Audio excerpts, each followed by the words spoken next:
bond. Based on ownership? Yeah, Or, and collaboration.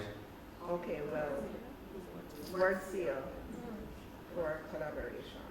Came at the top. At the top, yeah. We did not really explore ownership in terms of the others. We just Except looked at the music one.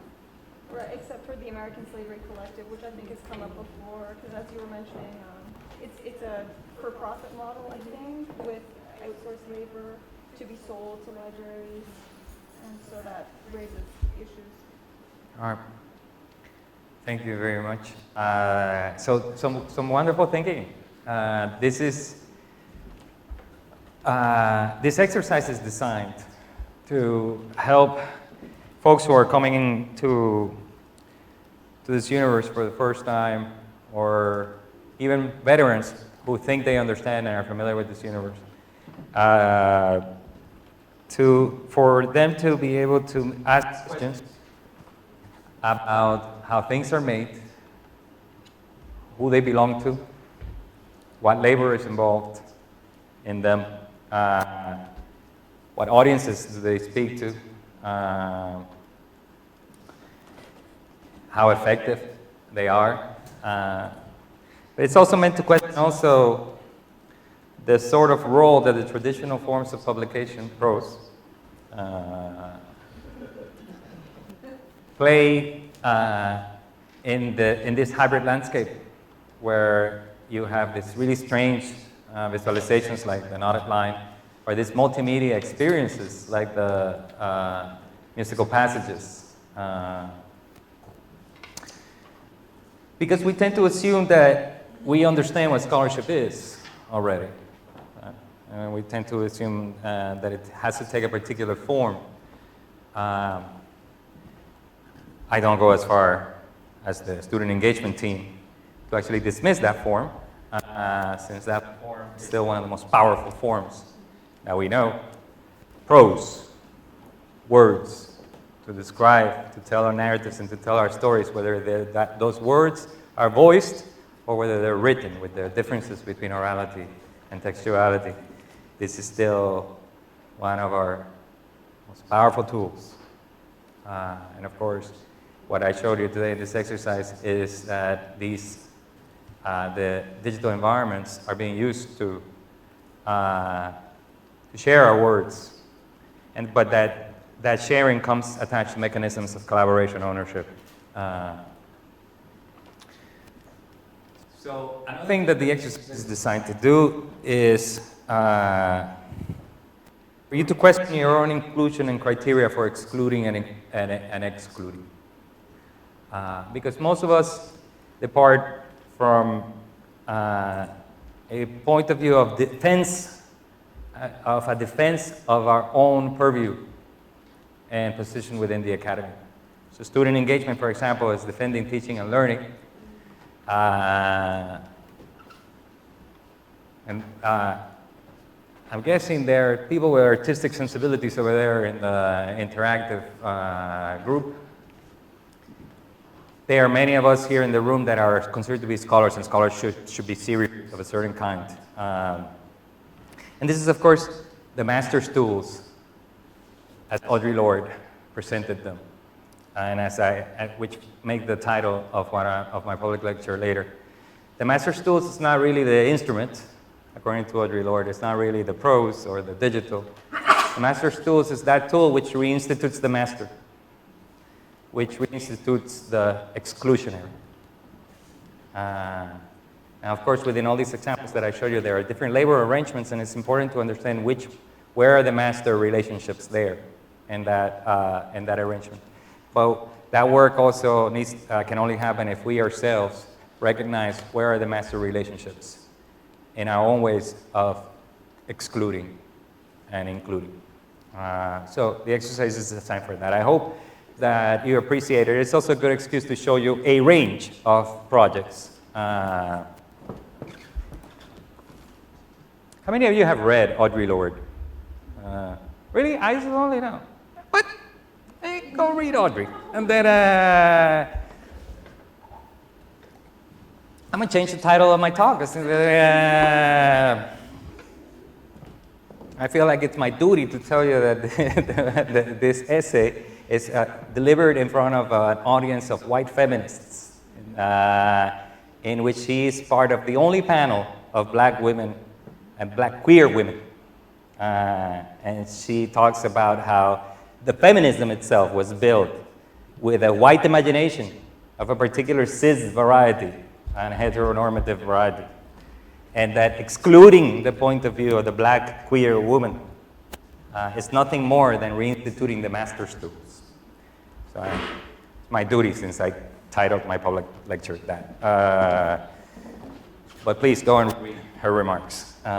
Very relevant to these new struggles we have with whether, is digital humanities, should we have, who should be doing it? Should we have a program? What should that program look like? Because the nugget of wisdom that Audre Lorde left us is that without being uncomfortable with difference, we will repeat the mistake of reinstituting the master's tools. Now, I did promise you that in the first session I was going to give you an introduction to computing. This is going to address some of your actual evaluations of the different projects. In particular, the most important one is this desire for interactivity, or the sort of notion, almost a faith, almost a hope, that students, young people clicking things is actually a way to engage them and engage their imagination, so that even us are prone to learn more by clicking things. And the more complex the clickety-click, the more we are doing a service to our culture. And I'm going to do that by actually introducing you to the most basic forms of computation. And then I'm going to dedicate the rest of my time here to giving you an introduction to what we call minimal computing, a practice that is born out of Caribbean thinking, and that is now being discussed in many places on the planet. And it's informing the way that people are going about doing digital humanities today. So let's start with the basics. I'm going to teach you how to program computers in less than 5 minutes.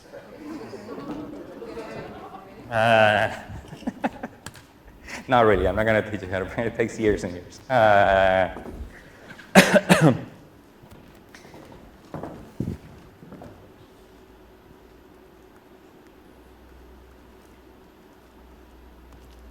How many of you saw that movie about the life of Alan Turing? This is not my fault at this point.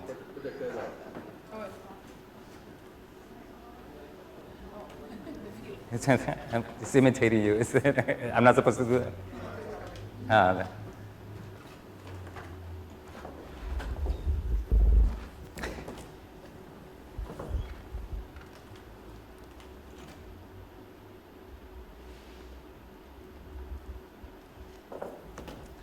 So how many of you saw the movie about the life of Alan Turing?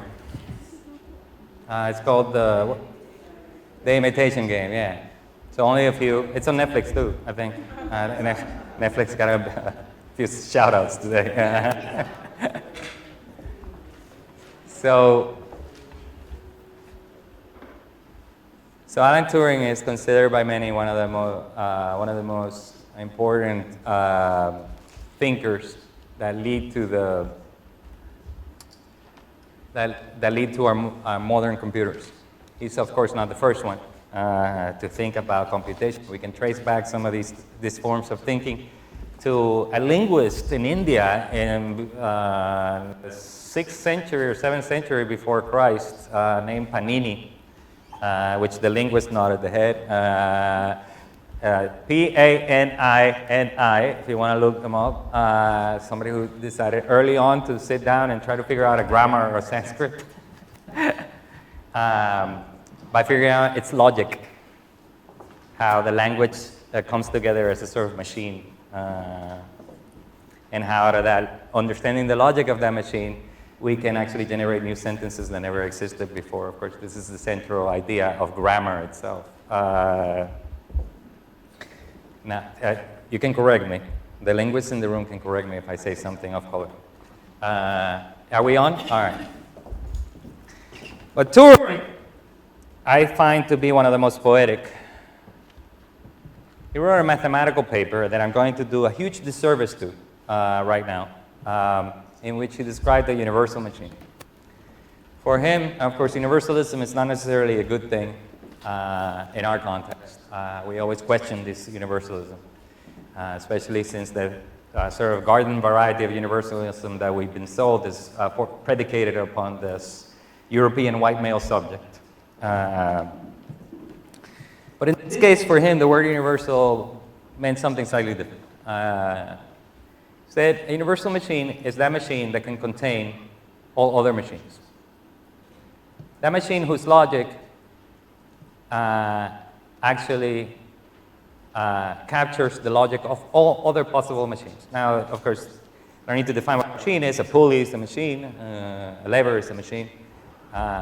Any dispositive by which you can exert some force through some kind of input. Now, what you're seeing here is a terminal. All of you have this in your machines. This is the way that most programmers used to interact with the machines before the advent of graphic user interfaces. We'll come to that in a second. Huh? Yeah, the DOS prompt. Yeah, it's still there, and most programmers still do interact with this. You guys actually saw when he was trying to fix, when you were trying to fix the thing, he pulled up the terminal. Now, for this particular exercise, you don't need to follow along. You won't be able to. I just want you to start thinking about the universal machine. We're going to think about the universal machine with Python, which is a modern programming language. It's called fourth generation language. This is a Python prompt. And from now on, I'm not going to click anything on the machine. I'm going to talk to the machine. I'm going to whisper to it, like a computer whisperer. I'm going to talk to the machine and tame it. Just to illustrate what the components of this universal machine are. It says 4 components. For any machine to be considered a universal machine. And I apologize to anybody who actually knows the math and knows Turing and knows the history of computing for what I'm saying right now. This is a workshop, and I'm trying to keep it simple. He said that machine must have an input and output. Something goes in, something else must come out after some process. Let's see.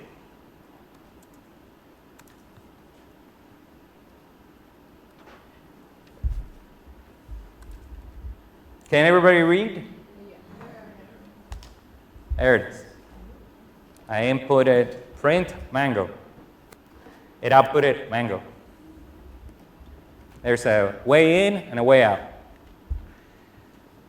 The second component of the universal machine is the ability of that machine to be able to say that one thing is equal to something else. And this applies both to hardware and to software. You should be able to say this belongs to this byte belongs here in this particular magnetic tape in this particular spot. You should be able to tie things together. So let me go ahead and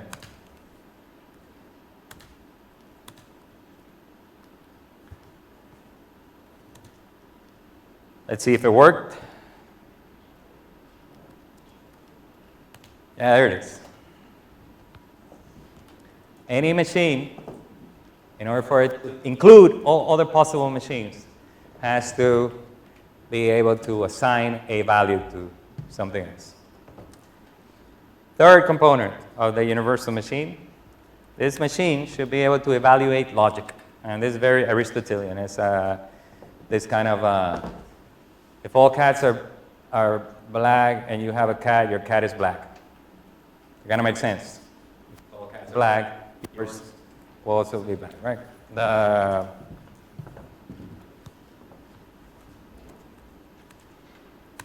Let's see if the machine works.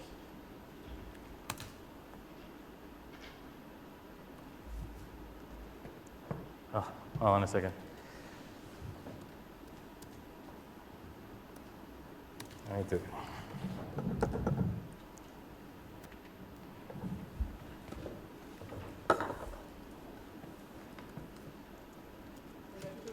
Yeah, I know.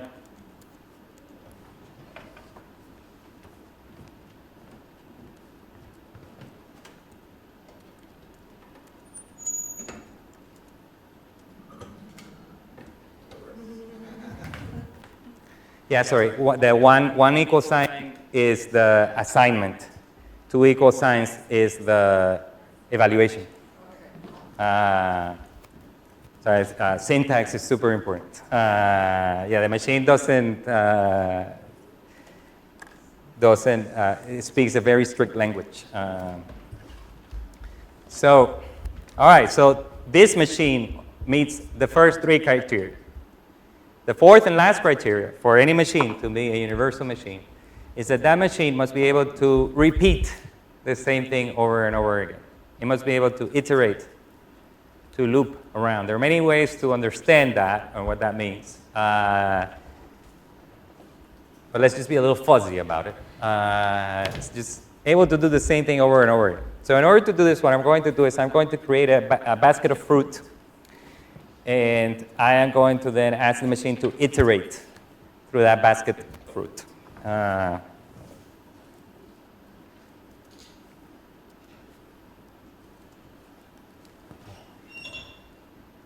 It's so hard to, wait, hold on a second.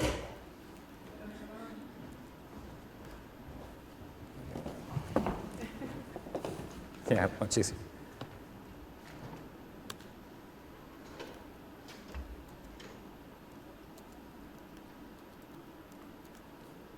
All right.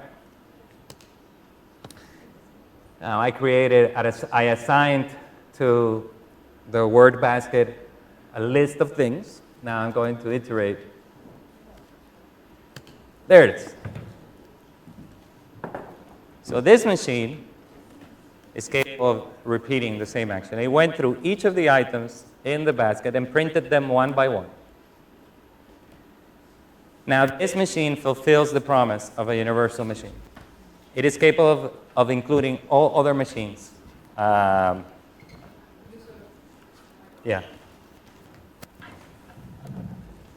It is capable of including all other possible machines. What you just saw, by the way, is the rudimentary building blocks of everything that you experience in that machine. Now, how many of you have Facebook or Twitter, Instagram? Not everybody. Or when you're browsing out for articles or engaging with your computer, what I want you to do the next time you actually engage with the computer, even right now, those of you who have it open, I want you to understand that everything you're doing in front of that computer belongs in one of these four categories. Say, for example, I'm just going to use a Facebook example. When you click on something, that's an input, and there's an output that comes out of that click.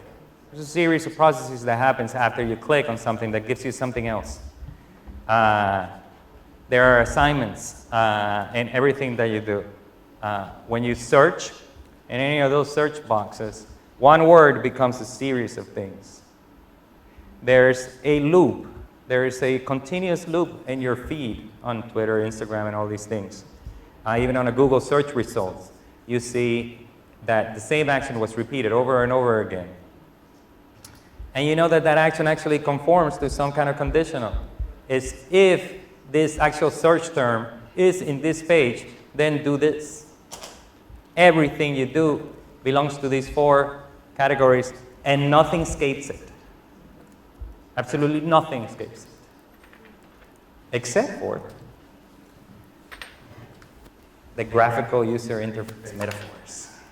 Because at that point, the computer becomes a representation. This is when we get film, we get video, we get sound, we get images, we get prose.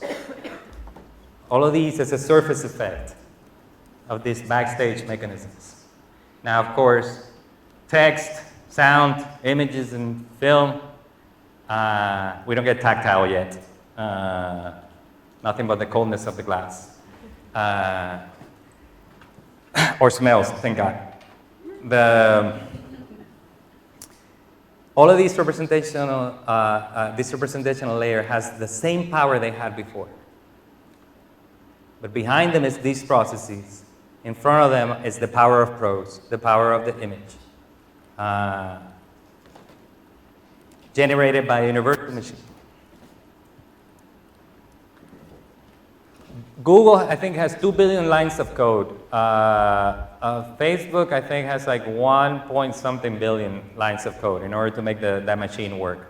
Those lines of code are nothing but reorganizations of these 4 processes that I gave you. There's nothing mysterious about programming. Programming is just the complex use of these 4 things. We move data from one place to another. This data usually exists in the form of bytes that are small, that are one of these letters, each one of them is usually just 1 byte. And most of the images that you see in JPEGs are usually just a combination of binary bytes. That means mostly unreadable to the human eye when you open up, but they're usually symbols like this. And the machine is actually understanding those bytes by going through these processes. And the only way that actually those bytes become that representation on the screen through the photons is because there are very specific instructions about how those photons are going to be shot into the screen based on those bytes. Now, in the second lesson about the fundamentals of computing, you just saw the first, which is what is a universal machine. I'm going to talk a little bit about what is a byte. And all of these things are perhaps strange to you as humanists, but you can't have digital humanities without.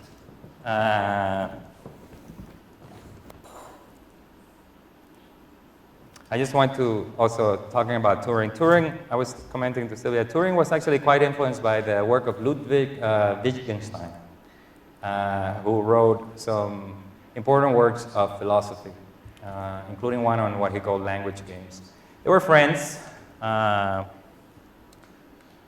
most of the mathematical theories of Turing actually can be traced back to the philosophical thinking of Wittgenstein. So before there was math, there was humanities. All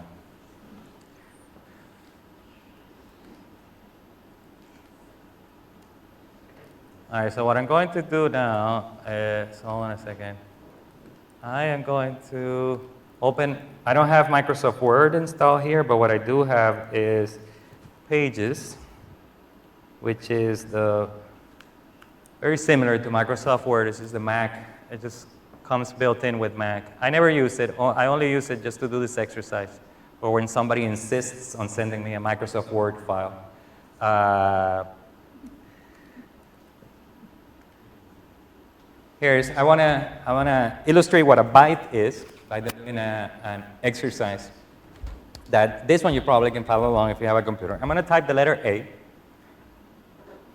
and I'm going to save it as a Microsoft Word file.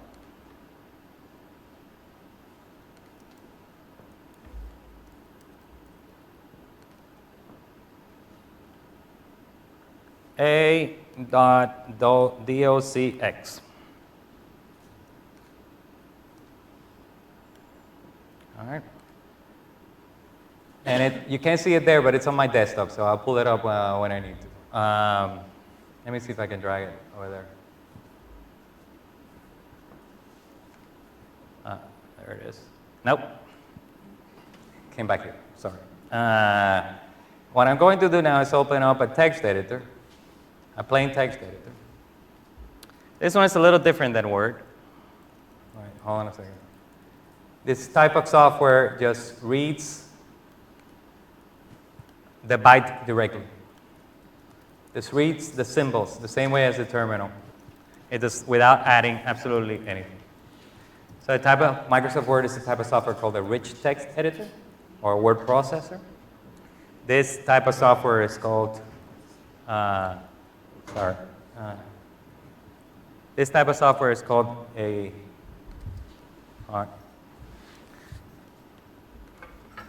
let me erase this. Actually, I just opened up a new tab. No, sorry, new file. There it is. So I'm gonna, letter A, same thing, I'm gonna save it. Save it on my desktop. All right, so now I have 2 files on my desktop, one called a.docx and one called A. So I'm going to open up the information for both of those files. This is the information for the Microsoft Word file.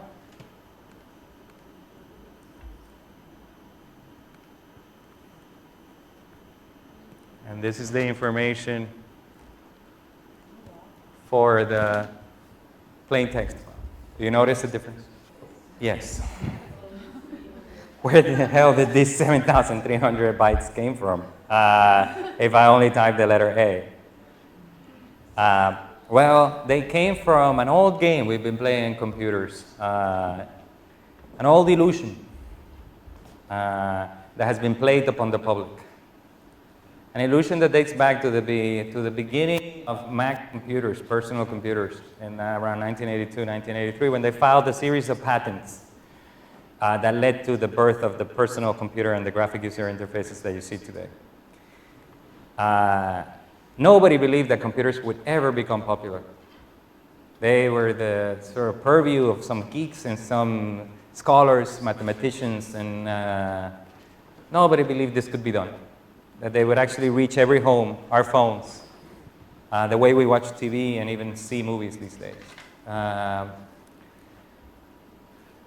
of course, Mac made it, the Apple company made it happen. They made it happen because they were paying attention in their English literature class. The patents they filed were not patents about technology. The patents they filed were patents about metaphors. One of those metaphors, you can't see it here, you can't see my desktop. Actually, let me mirror this. Let's stop this nonsense. Let me just go ahead and bite the bullet and open up my display. Hold on a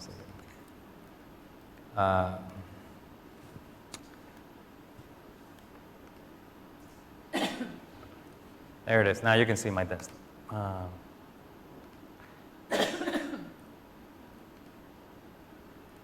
They filed patents, for example, for a trash can.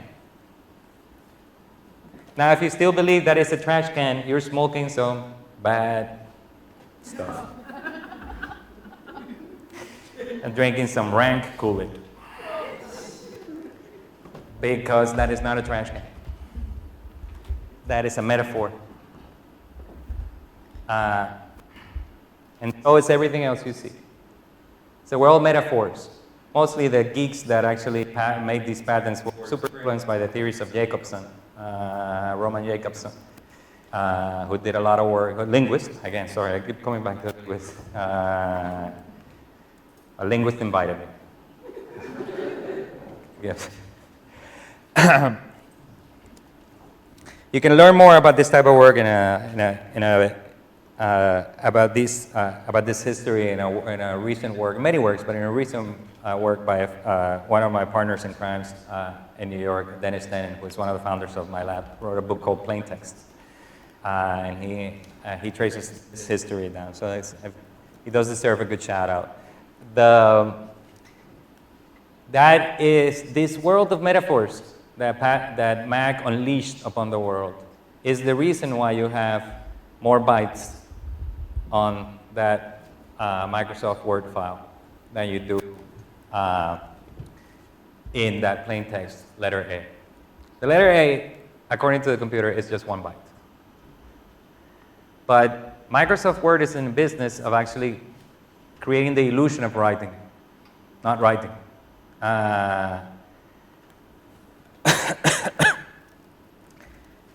In fact, there's so much into the game of illusion that what you think is a file is not even a file. I'm going to demonstrate this for you. Which one? This by renaming this to a zip file and then opening it. And then this is doing. Sorry, I have to do it here. Microsoft. They really don't want you to see the truth. I'm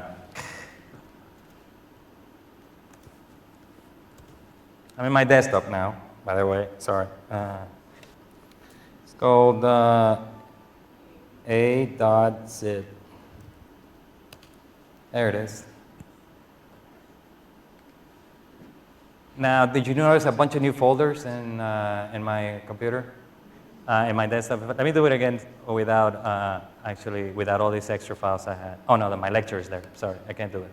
But you notice a bunch of new files and a bunch of new folders, right? That's because what you thought was a file is not even a file, it's a folder. In fact, I think let's try to hunt down the letter A that we typed and see if we find it. I think it's not there. Hold on a second. It might be here. Yeah, I think it's here.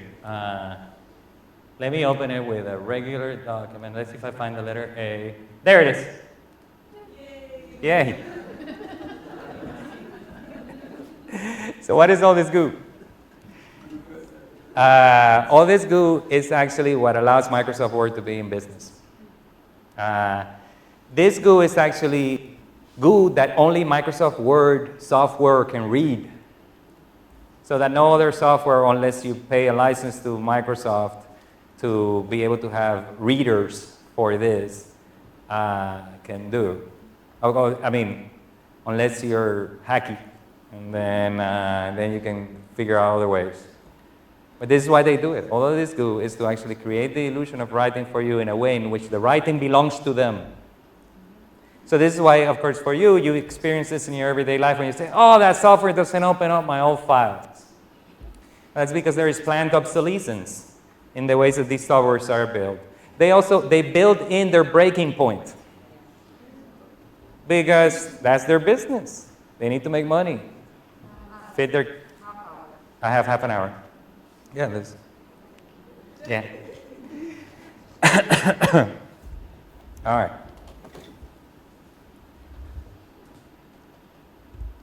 So, I'm going to spend the last half hour talking about minimal computing, which is a world devoid of the illusions, and the world that I hope that one can both teach and live in if one is to do a program called Digital Humanities.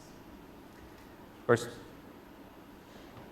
a lot of scholars that are practicing digital humanities, they call themselves digital humanities people, are super happy in the world of illusions and super happy in the world of metaphors.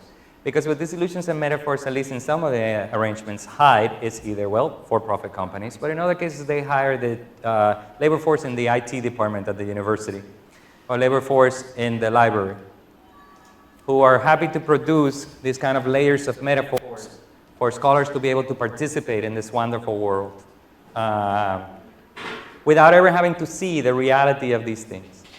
And because of the way that the university is arranged, there is a price to pay for this sort of mirrors and masks, because IT department becomes incapable of carrying the load of their promises they have to make anyways in order to justify their existence.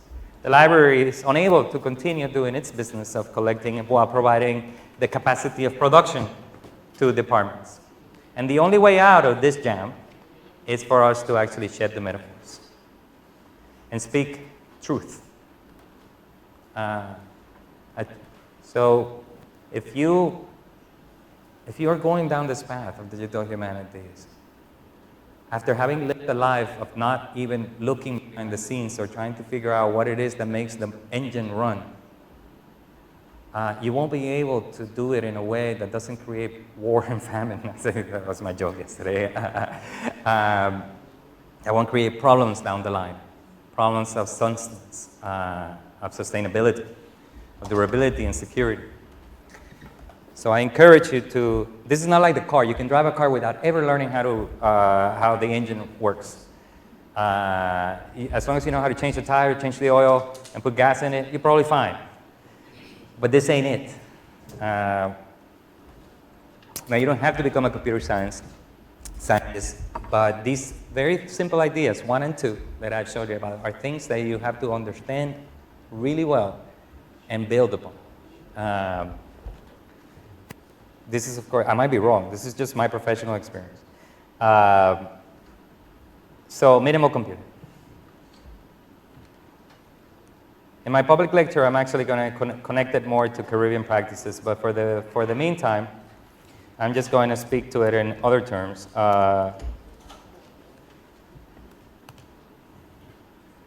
Minimal computing is a really weird game that we play with computers in which we try to reduce costs and complexity across the board to produce the same types of projects that other people produce at high costs.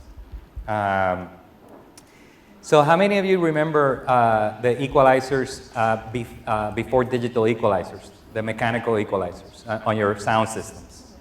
A bunch of people? Yeah, where you move like one little lever, and then but that lever moved alone, and then you had to move to create a wave. You had, oh, there's even one right in there where you had to, well, of course, for personal house systems, at least in the late 90s or something like that, they went digital. Very cheap. The Japanese and Chinese were producing this very cheap, in which if you move one lever, then other things move with it, right?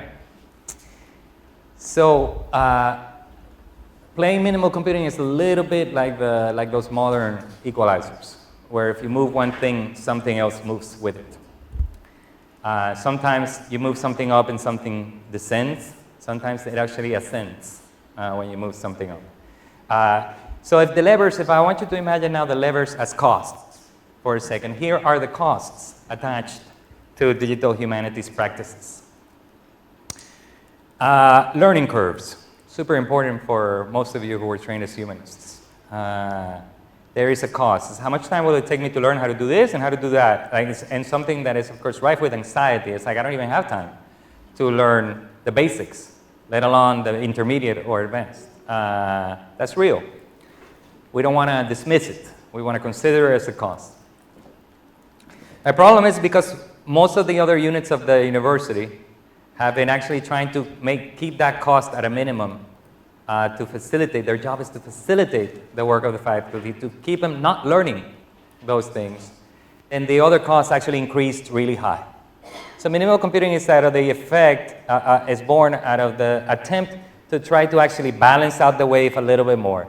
Perhaps increasing the amount of things that, in fact, not all faculty, don't be scared, that not all faculty are going to learn, but that some faculty, and definitely those who will replace this generation, should learn,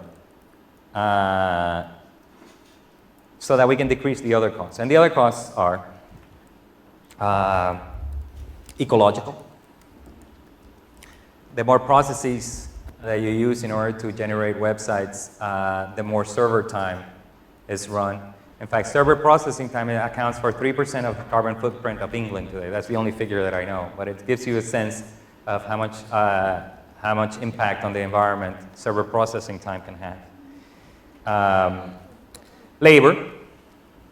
The more complex your projects are, the more maintenance they will require, and the more staff they will require for security, and the conditions of that labor, as long as it remains in a service position as a servant, the more that cost is for them. You're not in the service position. What position are you in? This is a good question always. If you're not in service, what are you? There's also, let's separate them out of it. There's security costs, maintenance costs. The more complex something is, the harder it is to maintain and keep alive. The more complex it is, the more vulnerabilities it has to attacks by hackers.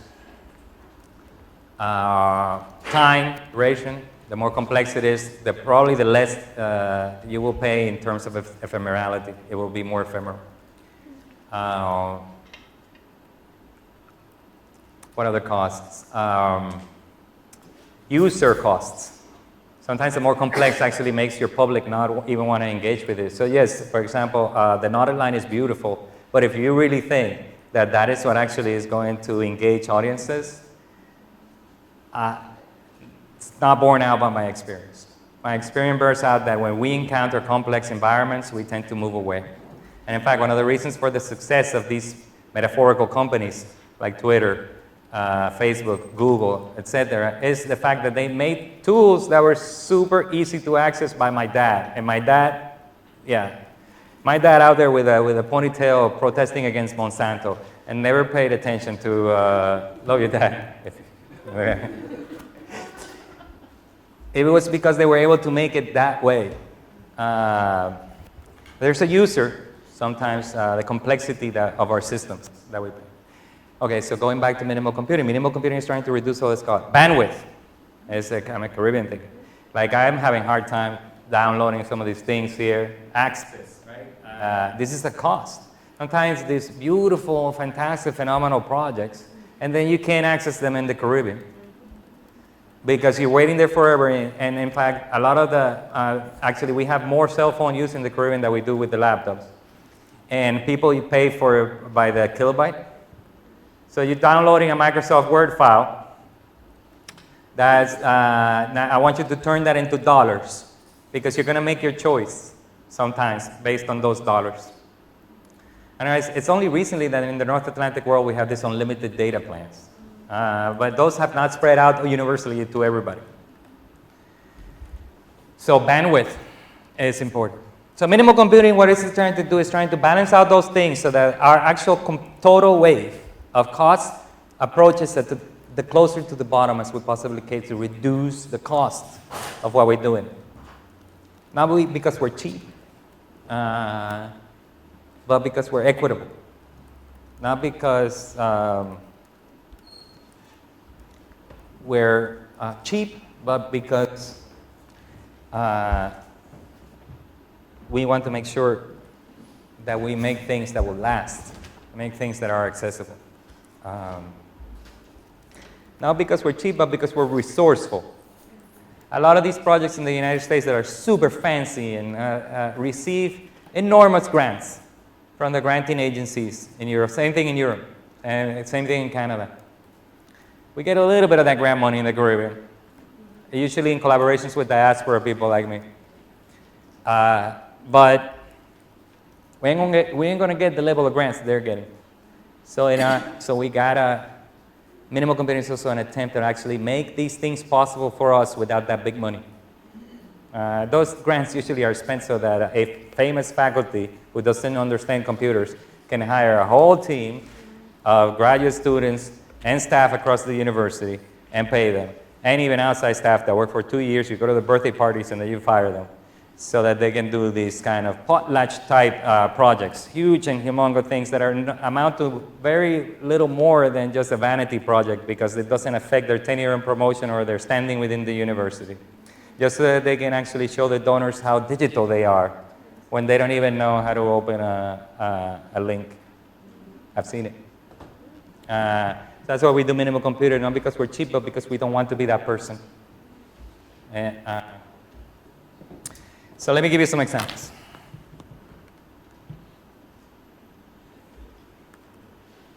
All of the projects that I'm about to show you were actually made using only 3 tools. You already seen you already seen all 3.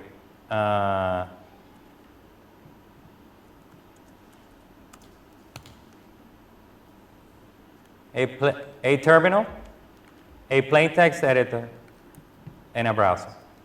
That's it. That's all I use. You're going to see some things that are very fancy. But they were not built using anything but these very simple tools that are actually in everybody's computers already. Everybody in the world, you don't have to purchase them. They already come with your computer no matter whether you have Windows, Linux, or Mac. Everybody has these tools. And these projects are built because I am actually talking to the computer. I'm not clickety-clicking anything. Somebody else will be talking to the computer if I live in the world of clickety-click. I'm talking to the computer. And the projects are, of course, clickety-click in the end. Some of them are pros, though. Let me show you some. Long-lived pros.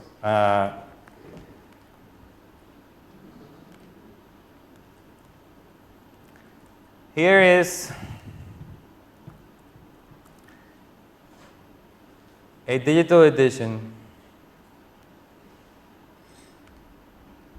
of a manuscript by a Caribbean poet and mystic.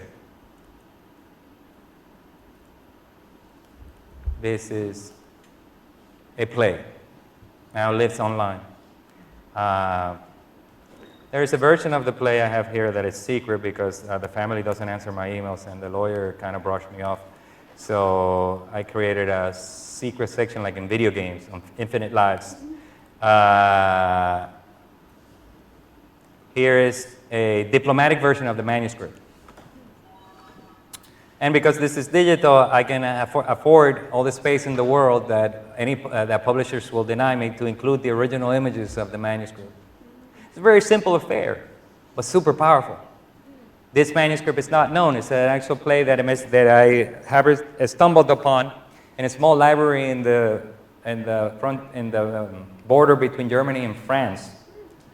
Césaire had actually sent the manuscript in 1943 to New York to his friend André Breton because it is a play about the Haitian Revolution in which the words "kill the whiteys" is used about 70 times. And if it was discovered by the Vichy authorities, I'm not going to say he's going to die, but he was a teacher. He's probably going to lose his job or something like that. It wasn't going to be good.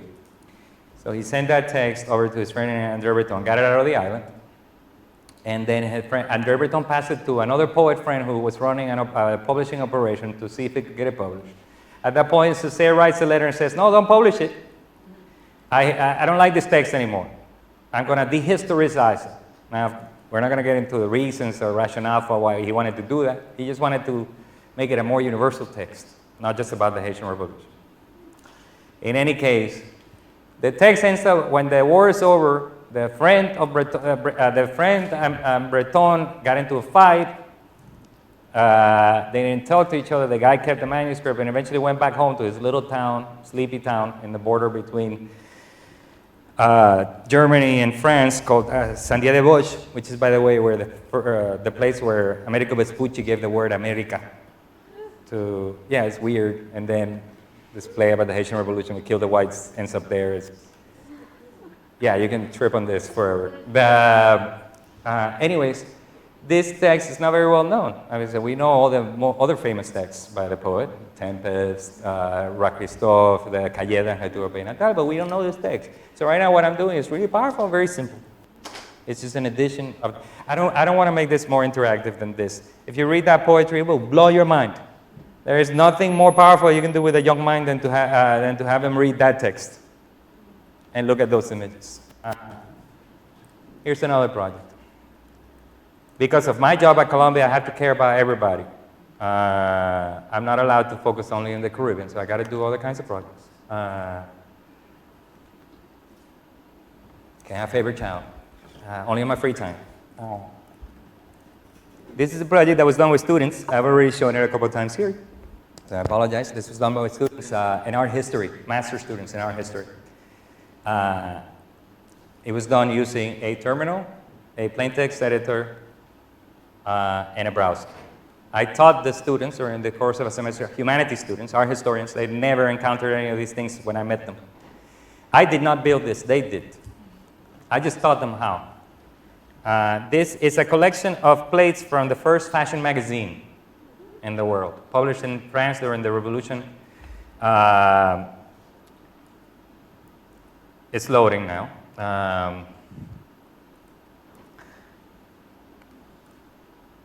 And it has your typical sort of interactive thing where you can actually access the plates, and it will have information about the plates. And then, of course, this is a very typical genre, which is this archive that you guys didn't like, which is the archive and the exhibits, in which the students, the graduate students, then wrote essays about the plates. In this particular case, they're using some algorithmic approaches to the corpora. One of the students, a brilliant young art historian, is using some algorithms in order to look at a macroscopic view of the images. For example, these are all of the images closer together. These are the images averaged. These are the images on an XY axis according to color and contrast, etc. These are the kinds of things that they did because they learned how to use really well. Sorry, I'm not used to this, or running a workshop with like this.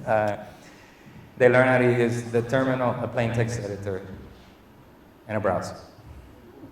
I'm going to conclude with a project that we'll see again during the public lecture, which is a project I'm working on right now with Kayama Glover and a bunch of other scholars and some technologists that started with some of my graduate students in the lab. And Kayama was the one who came up with the idea. Kayama Glover is a scholar of Haitian literature. that works with me over there at Columbia. She's at Barnard, Columbia. It's more or less the same thing.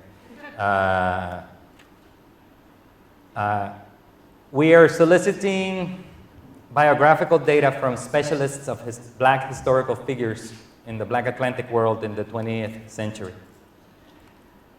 We have in the alpha, this is an alpha, there's alpha, their beta is coming out in like a month. Alpha means that not ready yet for anything other than maybe this. Then maybe telling you we're doing it.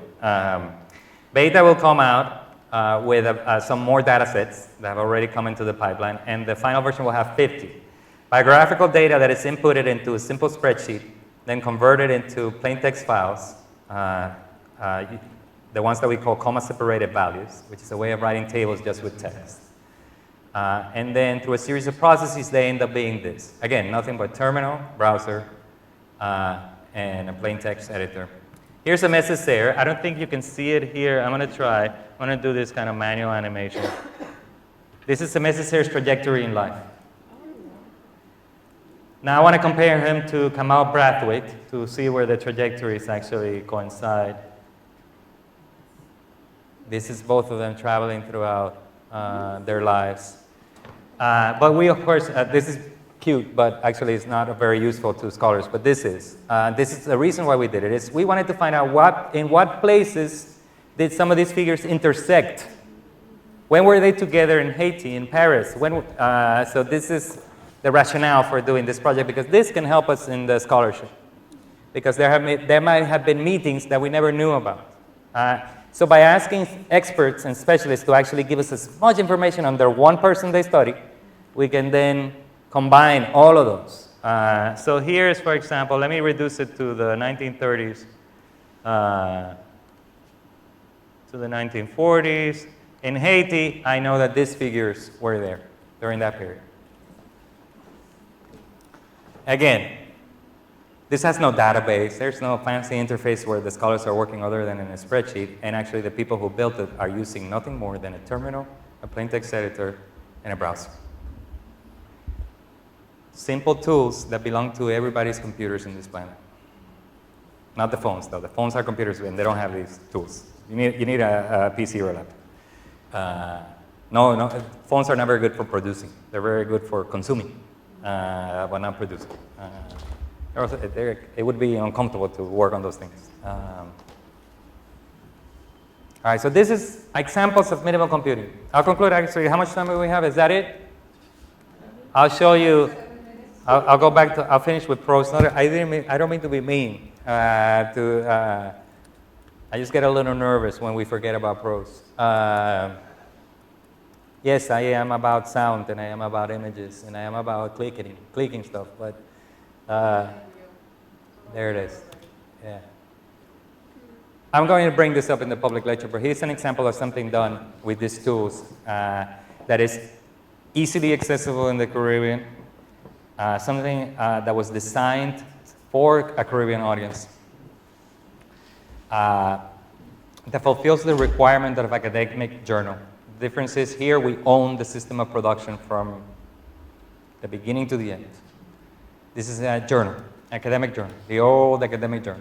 Of course, it's online, so we can now add some YouTube videos and some images, maybe some sound files.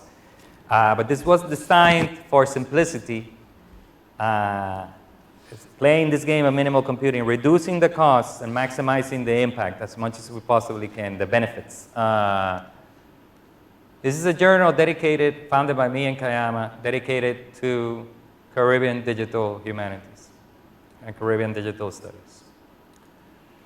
It has everything that all these companies are offering us, all this gold and the city of gold and the mountain. What was it that the devil offered Jesus in what was the mountain area? Trying to forget Catholic school. It has all the whistles. It appears on WorldCat, Google Scholar. It latches onto any library that wants to take it in. It has an ISSN. All of these things. It has actually deeply archived in the logs system, so there's some kind of connection there to the infrastructure, a deep infrastructure of libraries for durability. It has zero security problems since we don't have a database. This was built using a terminal, a plain text editor, and a browser. And it continues to be built that way. Third issue is going to come out later this year on digital and slavery. So one of the reasons I use this example now is because actually we have some exciting articles coming out of people working in that field. All right, I'll conclude there so we can have a little bit, 5 minutes of questions. Oh, yes. Oh, please. Sorry. And I don't have to apologize to the people who don't go to the public lecture because I'm going to repeat a lot of this, at least the Caribbean stuff. Fifth year that we organized the Caribbean Digital Humanities Conference. This year it will be in UWI St. Augustine on December 6th and 7th. The call for papers went out last week. I'm really happy to actually share that call for papers with you. Kevin Brown's picture is taking forever to load because we wanted to keep it a good quality. He's a good photographer. So this is like, fine, we won't do minimal computing with the photo, just so that people can have the good quality picture. But it's going to be people from Barbados already expressed, from UWI Barbados, from the United States, Canada already expressed interest in going. Some people from Latin America expressed interest, some people from all the wider Caribbean. So I expect to see many of you there. I hope so. But don't just come to listen in the audience. Please send in proposals. You send proposals about what you're building already here, which is unique in the world. So if you have any questions about this, just let me know. It will be December 6th and 7th at the St. Augustine campus.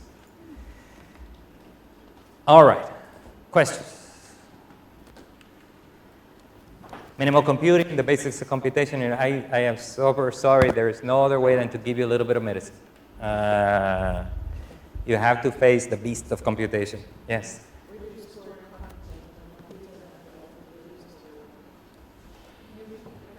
Yeah, for the folks watching St. Augustine, the question is, where do I store my content? It's a very important question. So for example, a lot of the problem that we face today is that people are storing stuff in the cloud all the time and just leave it there. The way that we design our workflows and our systems, we all keep copies of everything in our own computers. So we care a lot about ownership, especially when we're dealing with Black archives, Latino archives, Caribbean archives. These are archives of people who lost the war, so to say. They've already been neglected and marginalized, or taken, right? Appropriate. So of course it's very important for people like me to actually, and I'm inserted in the heart of the beast. I'm there. Hi, beast. Repatriation, reparation through the archive. But white folk ain't gonna give us back stuff. We gotta take it or recreate it. So there's a beautiful lesson that I learned from some of my white mentors who had dedicated their lives to curating Shakespeare and Dante Rossetti and all these canonical figures. But they trained me in the art of paying attention to the materials, to the resistance of the materials. And one of the most important lessons I ever learned from them was that the past is not something we find, the past is something we produce. So if it is true that they took material objects from us, that does not stop us from recreating the past in our own image through the repetition.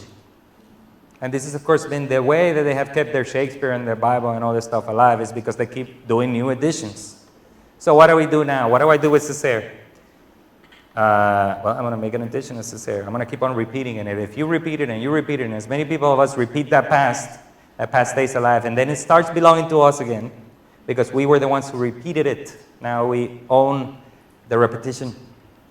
And this is important when we're thinking about education, because part of what we do in the classroom is we repeat our culture for the young people, knowing that they themselves will repeat it too.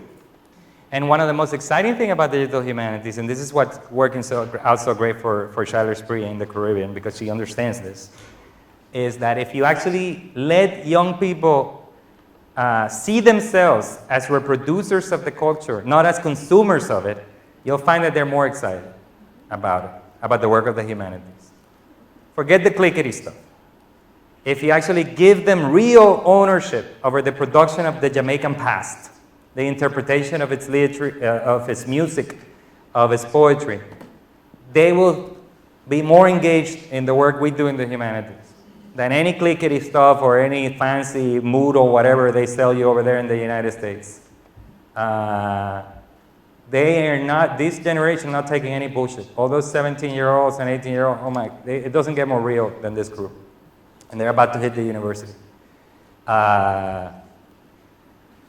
So does that answer your question? Yeah, I like to store stuff.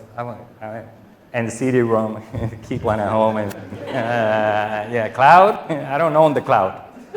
No, I own that. Yeah, no, this whole cloud business, that's what they're spying on us, they know everything about us. No, man, because we don't own that. So yes, sure, the cloud is useful. You gotta just use it strategically.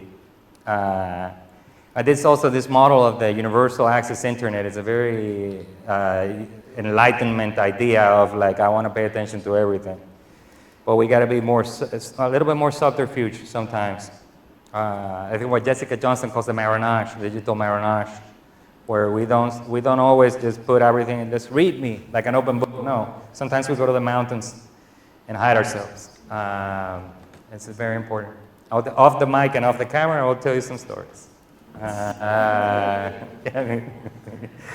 gotta be conscious about how it's recorded. Any other questions?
Saying if I advocate for that, yes. I think you need to repeat it. The question is, but it was the question, how do we own more of what we produce, or?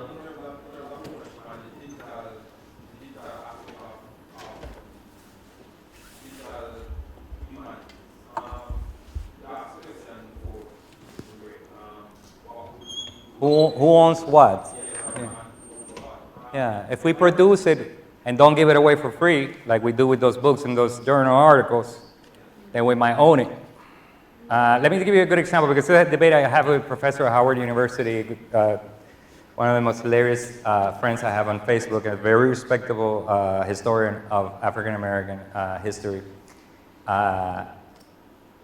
We had this fight because there's recently the Association of African American Studies just sold their journal that was founded by Woodson, an important American figure, to Chicago Press. Now, the journal in the beginning was founded by Woodson as attached to the society as a small profit-generating venture to sell the work of scholars, of black scholars, because it was important to them at the beginning to own the means of production and to benefit from it. And we're not, this is not the most open access crew in the world, in the country, but this is a very savvy and wise crew that said the work of scholarship must be valued. So of course, our debates are about the fact that I actually run this journal open access, which means that anybody can access it. And of course, he's super angry at the fact that what was owned by black scholars was sold to a white operation. Chicago Press, who will now make decisions based on their profit margins, etc. It's a very interesting debate. I don't have the answers yet to him. We tussle back and forth. Of course, because my answer to him is right away, well, you see, the way I set it up, we still own the content, And actually, we all have salaries at our universities. Yes, white employers, but I mean, in the United States, most employers have been white for a really long time. But I can pay the rent and stuff like that, and we own the material, and therefore I feel like it's my privilege to be able to offer this to the world for free. And so people won't be able to subscribe. I understand the situations right now with libraries and their subscriptions to journals. And of course, but I see his point of view too, which there's another way of owning in which actually benefit directly from, a community of scholars benefit from the sale of these things. I'll leave it to all of you to work out the answer between this conundrum, but in the end, we both notice that both of us are actually interested in the same thing, to own it. What you do with it after you own it is up to you. The problem right now is that the ownership, it goes somewhere else, to the cloud. There's no cloud, by the way. It's a bunch of wires and server farms and people working there and real people making money out of it. Own it. It ain't us. Thank you, guys. I hope it was useful.